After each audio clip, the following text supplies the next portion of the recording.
In this session, I'll demonstrate how to use the eLearning dashboard. So once you log into eLearning, on the top left here, you'll see this little icon next to the logo. And this is where you can control this panel on the left. If you want to see the panel all the time, you click on it and it will display similar to this. And if you want to hide this panel, you can just simply click on that same icon again and it'll park it on the left. The same functionality is still available, but just a more real estate for you to do your work. The other thing here on the right hand side, we also have these blocks, and this can be controlled from this icon right here. So I'm going to leave this currently enabled, as well as the panel on the left. Now the dashboard can be customized further to your liking.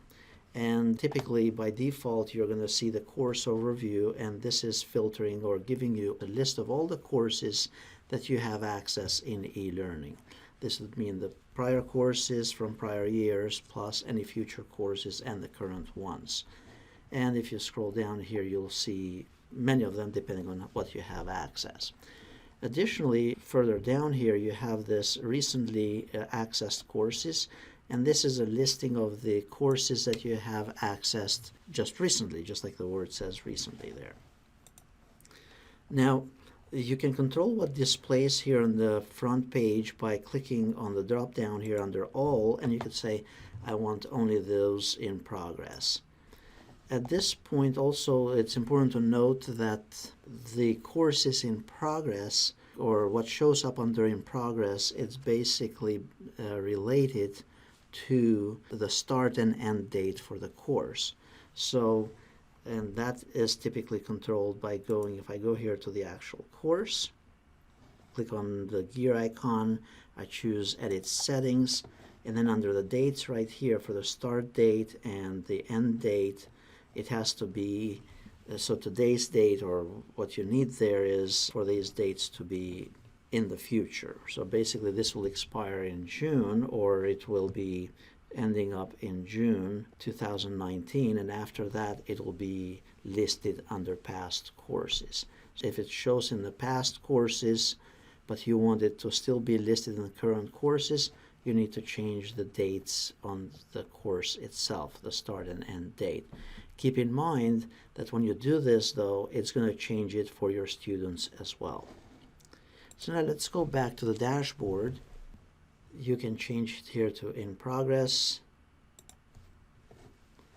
And notice for specific courses here, you also have these 3 dots next to the title of the course. That means that you can put a star to specific courses that you want, or you can hide specific courses as well from your view. Now, if you hide something, you're not going to be able to see it under the courses in progress. So in that case, to view hidden courses, then you have to go here under in progress and then choose to show hidden courses, and then that specific one that we just hid is going to be listed in there. Or if you choose all courses, then it will be listed again under all the courses, and it will show up in there. And if I choose hidden here and I want to unhide it, just go back to these 3 dots and choose to show the course, and then that will be listed under the in progress courses. So that's basically the filtering here, that you can control what you want to see, whether you want to see the past courses, the future courses, or the current courses and such.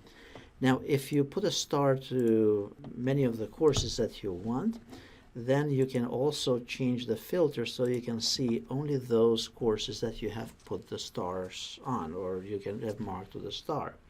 And that's another way for you to customize the dashboard to list only those courses that you want.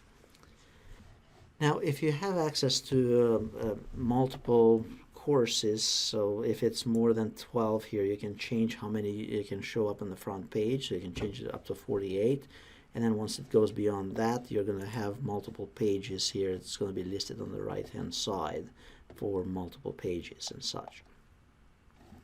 Now, another thing that you can do to customize the course overview here is also how you want the courses to be sorted. So you could sort them by last accessed, and in that case the most recently accessed courses will be listed first, or you can show them by course name as well.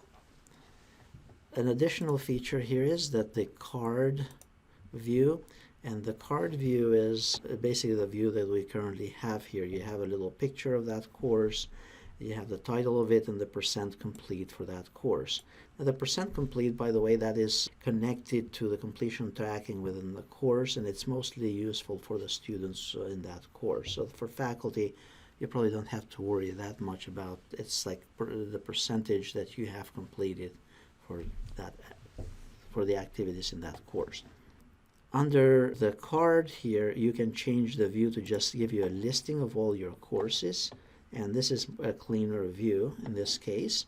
Or you can change this to give you the summary list of the course. So in this case, it will give you the title of the course along with a description for your course. Now the description here, in case you are wondering, you can change that under course settings. If you go to the actual course and you choose edit settings for that course, there's going to be one of the fields in there for course description. So once you set those preferences to what you like and the view that you like, then the dashboard, it will stay the same. Personally, I'll prefer the card view in this case. Now notice also on the right hand side here, under the panels on the right here, or the blocks on the right, you'll also see a new block here, the timeline. The timeline, typically you can choose here how many items to list, but those would be items from the courses that the student is taking and activities that they have to complete. Now those are related or connected to due dates within the activities for them to show up in here. So if you choose to set the due dates within the activities, you must also make sure that they are up to date. However, the students find the due dates and such very helpful because it will show up in here in the timeline for them, and also for you as the faculty, it will show up for you to grade those activities as well. Note you can also control here how to sort it by dates or to sort the timeline by courses as well. When you assign dates to various activities in the course, those dates also will trickle down to the calendar as well. Finally, there is also this option here under recently accessed courses, and again, this just has a listing of courses that most recently accessed. If you prefer to have this higher up here in the dashboard, you can click on Customize this dashboard and then simply go down to that block, which is recently accessed courses, and then you can simply drag this up just like you move activities in the course. Once you drag it up, you can click on Stop Customizing this page, and now the most recently accessed course list, it will be showing up on the top, and then you have this other stuff here right below it. So it's up to you how you choose to customize this to your liking.